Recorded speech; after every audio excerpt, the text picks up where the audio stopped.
I'm not going to stop for anything. I'm just going to go. Ready? So, let's start off this character analyzation with Nilou. As we know, Nilou, we met her in the story, and she's a Hydro character and a sword user. Hydro sword user. I don't think we have one of those. That is a 5-star. I think Jing Cho is the only Hydro sword user, but I'm probably wrong about that because I'm wrong about many things. Skipping a lot of her things, her ascension stat is HP. Guess what that means? HP scaler. She scales off of max HP, like many characters in the game. Yelan, Zhongli, Hu Tao are great ones there. She scales with HP alongside them. So that's great. That's her ascension stat. She can get really high HP. We don't have to look at her normal attack for absolutely anything. Her normal attack is standard as goddamn Christ. Standard Bogness. Irrelevant, essentially. The one complex part about her is trying to understand how her skill works. I'll read it, and then I'll elaborate. So, she enters the pirouette state, dealing hydro damage to nearby opponents based on her max HP. While she is in pirouette state, Nilou's normal attacks and elemental attacks will cause her to enter the sword dance and whirling steps stances, respectively, causing damage she deals to be converted to hydro damage that cannot be overridden, and that is considered elemental skill damage. So good so far. In these stances, Nilou's third dance step will end pirouette and has the following effects. Sword dance, which is unleashes a watery moon that deals hydro damage to opponents it touches and grants Nilou the lunar prayer effect. This effect converts Nilou's normal attacks into sword dance techniques, and her final hit will unleash a watery moon. Part 1. Then the whirling steps effect is also, it has the following effects. So the whirling steps, Nilou unleashes a hurling water wheel that deals AoE hydro damage and creates a tranquility aura that follows your active character around and applies wet to opponents within its AoE. That's part 2. And during these states, she cannot charge attack, so she's a normal attack Andy if you so choose to use her that way. Now, if you take everything into consideration there, kind of doesn't make much sense. She has like 2 different modes, but they're both active at the same time, quote unquote. Not really. So I've tried to find out exactly how this works, and it's kind of complex. You really have to kind of actually play her to know how it works. But I've seen some gameplay, I've looked up footage, and essentially how it works is this. Nilou has 3 different stances. She has her first stance, which is just her general gameplay stance, where you do physical damage, you walk around the world in this stance, her normal Nilou stance.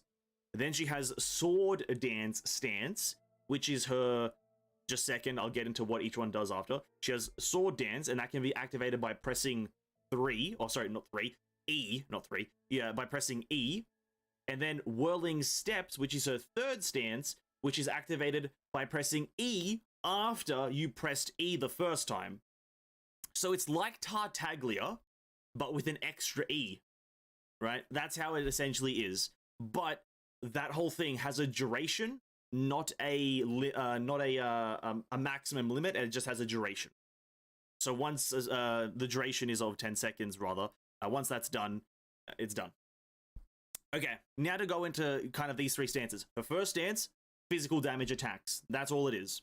Just physical damage, nothing else. Nothing, no scaling, no nothing. Her normal attack, it's just this thing up here. Her second stance is her damaging stance. This is the stance you use if you want to be a main DPS. You go into, you press E once, and then all your hydro or all your normal attacks are hydro damage. You can't charge attack. And if we look at the percentage, for all of them, the top number here is the sword dance stance damage, and in all of the categories we're going to look at plus 13 because that is a constellation 6. I'm going to look at the maximum possible value, and that is 11% on the 13 here as the top number, and 9% here as the top number. So, and I'll get into what each one of these things means as well. And then also for the watery moon, which is from the first stance, which is the final hit, it's 15%. So her first stance, the sword dance, is her first stance and the best one for main DPSing.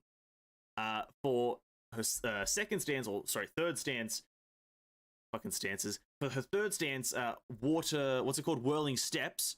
This one is gonna be delegated to a support role. Now, from what footage I could find, once you enter whirling steps stance, you kind of lose the Hydra infusion, I think.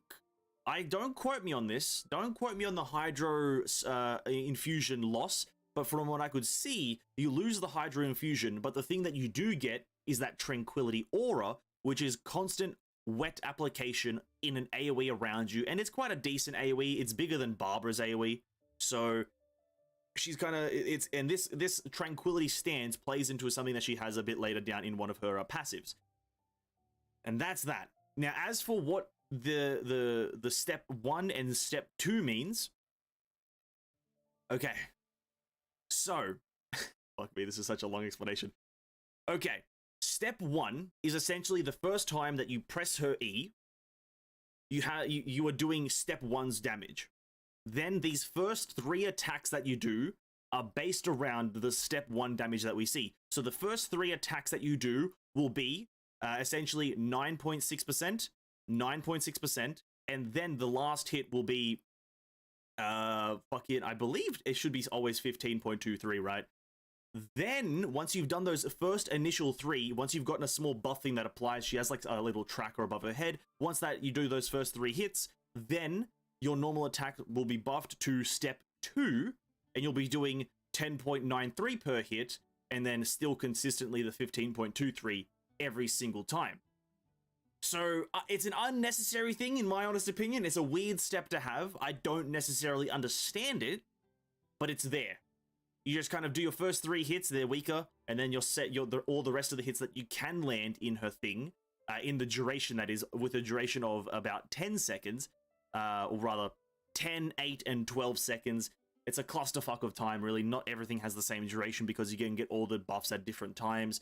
And so, because you enter Pirouette at the start when you press E, and then you get Lunar Prayer after your 3rd hit, and then you get Tranquility Aura if you do press her skill again. It's kind of a clusterfuck of time, but just pressing E, you deal Hydro damage, and you deal it now, and it's big. Because, to be quite frank, as she is a max HP scaler, 11% is not a little. 11% of her potentially max HP of like 72,000, by the way. That's kind of, I'm leaking it now for the next part of the video. 72,000 is potentially her max achievable HP very easily due to a lot of factors. But yeah, 11% of 72,000 isn't a little amount when you take into consideration crit rate, crit damage, and other multipliers. But regardless, cooldown of 18 seconds. The uptime is going to be like 50-50 almost. A duration of 10, cooldown of 18. It's not necessarily 50-50, but it's going to essentially be 50-50. Fuck, that was just the skill, wasn't it? Nilou's Bizarre Adventures, too many stands, man. Exactly. It's fucking JoJo all over again. That was her skill. That was quite complex to explain, I'll be honest. That was quite complex. But let's have a look at her burst and let's see how complex it can be. She dances a dance of faraway dreams and springs that here, causing a lotus of distant waters to bloom, dealing AoE Hydro damage based on her max HP, and applying the lingering Aeon effect to all opponents.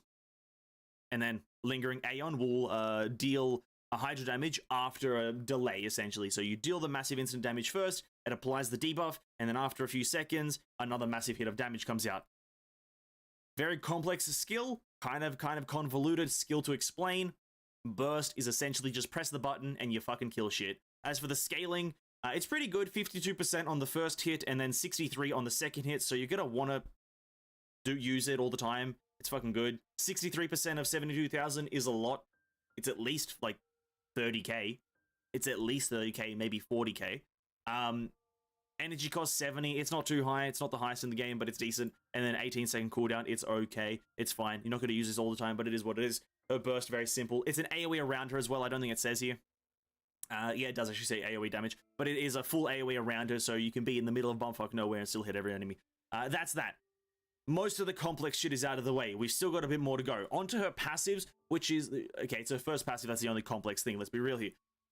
We're not going to look at White Jade Lotus, which is just a chance to double products, which is fine. When you're making adventure food, that's fine. But for her first passive, Court of Dancing Petals, here we go. When all characters in the party are either Dendro or Hydro, and there is at least one Dendro and a Hydro character, God knows why that's there, The third dance step of Nilou's Dance of the Seven Realms, which is her skill, will grant all nearby party members the Golden Chalice bounty for 30 seconds upon its completion. Bear with me. Characters under the effect of the Golden Chalice's bounty will have their elemental mastery increased by 60 for 10 seconds whenever they are hit by Dendro attacks. I don't think that's I think that's a typo. I don't think it's when you get hit. I think it's when they get hit. I think it's when yeah, sorry, I messed it up. Did I? No, I didn't. It's essentially, I don't think it's when I get hit the player. I think it's when the enemies take Dendro damage. I think that's just maybe a bit of a typo there. Regardless. Also, triggering the Bloom reaction. This is a very interesting part. Triggering the Bloom reaction will create Bountiful Cores instead of Dendro Cores. As we know right now in the game, Bloom, which is Hydro and Dendro, creates a Dendro Core which explodes after a short period of time, or you can react it with something else. When you have Nilou and you have the Chalice's bounty thingy, you will then create Bountiful Cores instead of Dendro Cores. Such cores will burst very quickly after being created, implying that it will burst quicker than normal Dendro Cores, and they have larger AoEs, implying that they might be similar to something like Burgeon or Hyper Bloom. Oh, sorry, the other one, Hyper something. Anyway, Bountiful Cores cannot trigger Hyper Bloom or Burgeon because essentially they are already Hyper Bloom and Burgeon, and they share an upper numerical limit with Dendro Cores, which is essentially how many you can have on the field. And Bountiful Core damage is considered damage dealt by Dendro Cores produced by Bloom. This is a convoluted fucking shitfest, I'll be honest, reading this garbage. And honestly, typos are welcomed, or typos are here. I know that for a fact. Also, Tissue King, welcome to the stream, and Reed Neko, welcome to the stream. But yeah, essentially, you get the Golden Chalice bounty when Nilou's in the party and she does her third step dance. You get that effect, and then when you're meant to get a Dendro Core, you actually get a Bountiful Core, and that Bountiful Core essentially acts like a Hyper Bloom or Burgeon thing, but you can't force it to explode like Burgeon or Hyper Bloom. You have to wait for it to explode. So it's essentially kind of like delayed damage, which is kind of cool, actually. Maybe you can do a build around that. And then the actual damage itself is just based off of Elemental Mastery, because it says considered damage dealt by Dendro Cores produced by Bloom, which is Bloom Elemental Mastery. So it's kind of like this Elemental Mastery cycle of damage and bullshit. Regardless, that's that. You get Bountiful Cores instead of Dendro Cores. It's cool. Now, the next part. Now, if you're a Honkai Impact player, listen up. This is going to tickle, maybe potentially, your fancy.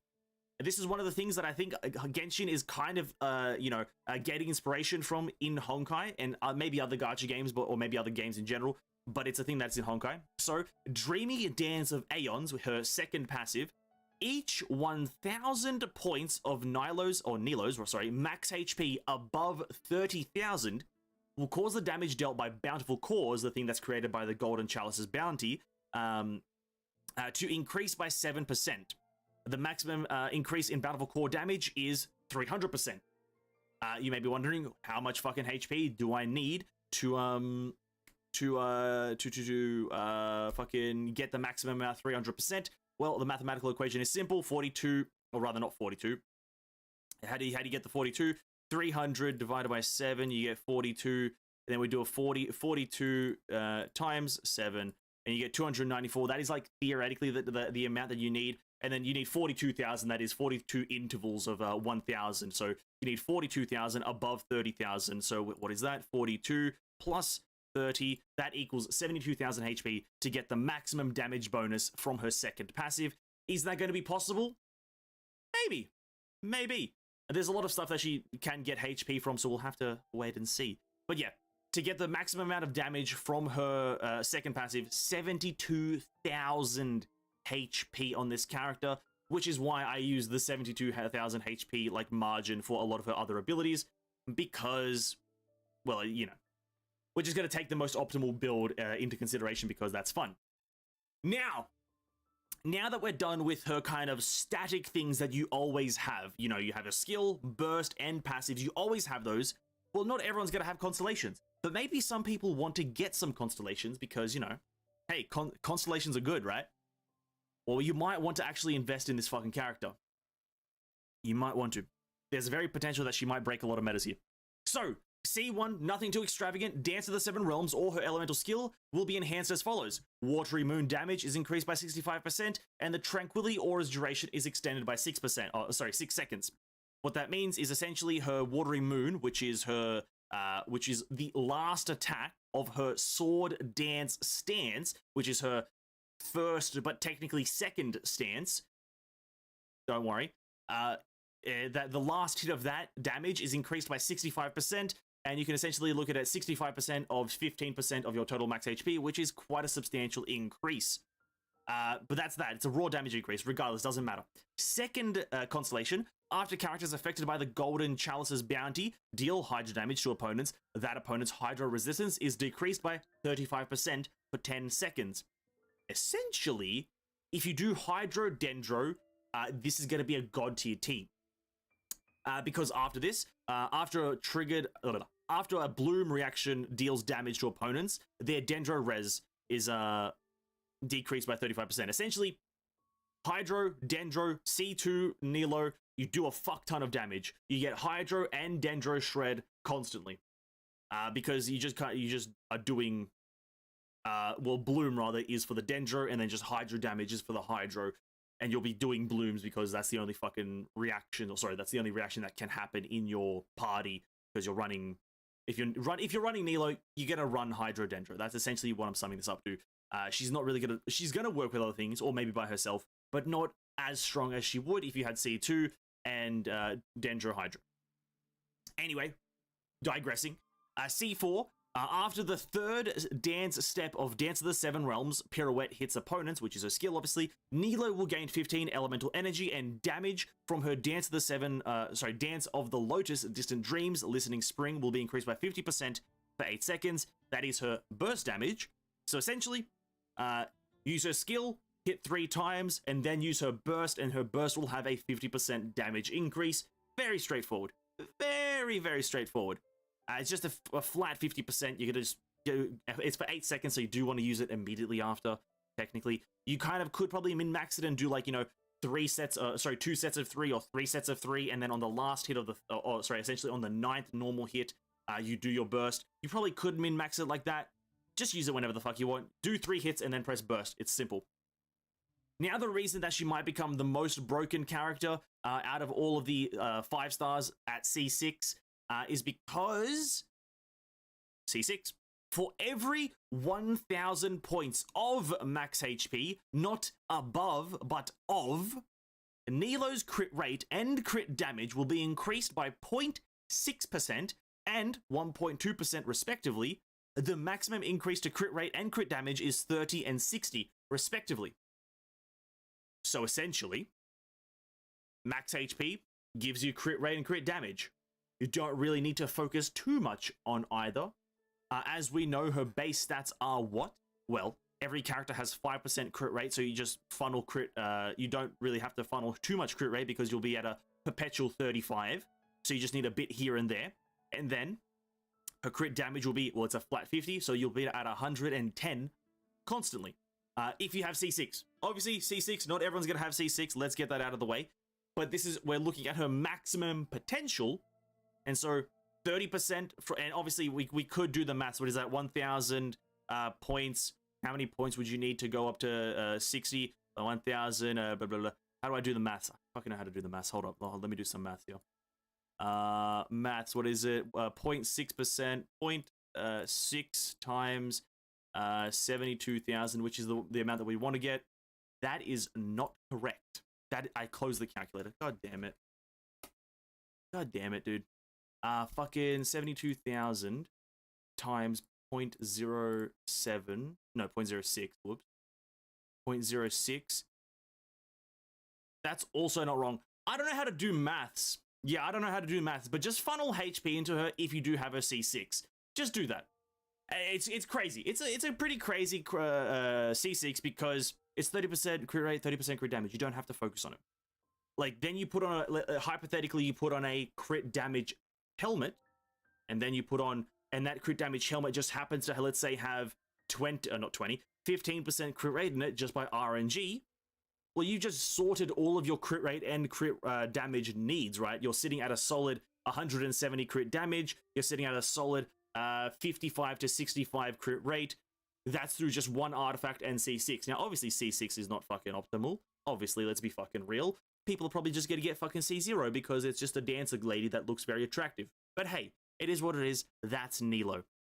Now, as for the last thing, the last point before we move on to me reading chat, I do apologize, I'm reading you guys. I'm trying to get through this information so I can make the YouTube video as concise as possible. The method you're going to, or how you're going to get her to 72,000 HP, how the fuck are you going to do that? That's a great question. Well, HP artifacts, you've got Tenacity of the Millith, 20% right there. You've got Hydro Resonance, which is another 25% right there. So, just an artifact set and a resonance gives you fucking a lot of percent. 20 and 25 respectively to the artifact and then resonance. Next one is the weapon that she's coming with. The Key of Hierophany, or Hierophany. It's the weapon that she's essentially launching with, I believe, which is a HP-based weapon. It's an attack percent, or sorry, a base attack weapon, and then 66% max bonus HP on that weapon. Very simple, 66%, that's a lot more. And then the weapon's ability is 20% max HP increased, with a lot of elemental mastery buffing in the second part. I'm not going to read it because it's not too relevant to her buffing, but it's, you almost get like about 100% max HP boosting from all of these avenues that I've named. Artifact, resonance, weapon, and the weapon passive. There are probably other avenues wearing the correct artifact main stats. You probably want to go for HP timepiece. Maybe not HP chalice, probably hydro damage chalice or something like that. And then crit damage helmet, which is probably the most optimal way to do it. As for the actual second set bonus, maybe hydro damage. And maybe even one of the new artifacts they're introducing later on. Who fucking knows? But that is probably how you're going to achieve 72,000. I could probably do the maths if I wanted to as to actually what her max achievable HP is. By like taking the 15,000 here and multiplying it by so many different factors. I'm not going to do that because I don't feel like it, you know what I mean? Because there's a lot of, we're about 5 weeks away still from her launch. A lot of stuff that I've said about this character right now has potential to change. I think the way that her skill probably is going to change slightly. I predict that maybe, I think there might be a slight nerf to her C6. It's ridiculously strong for a 60% crit damage boost and crit rate boost just for having HP. Because unlike her her second passive where it's above 30%, her C6 works off of just having HP. Nothing less, nothing more, nothing anything else. Just having every interval of 1,000 HP boosts your crit rate. Which I guess, you know, maybe getting to that 30 and 60% is going to be maybe difficult, but I don't fucking know. Who knows? Who knows? Oh, wait, I just think I figured out how to do it. I think I'm fucking dumb. Hold up. Isn't it like fucking 60 divided by fucking 1.2 or some shit? I don't fucking know. 50,000 HP. You're going to need 50,000 HP, at least. There you go, boys. That's the math's done. That's Nilou. Let me read chat now. You got to mortgage your home right now and get a C6 on stream?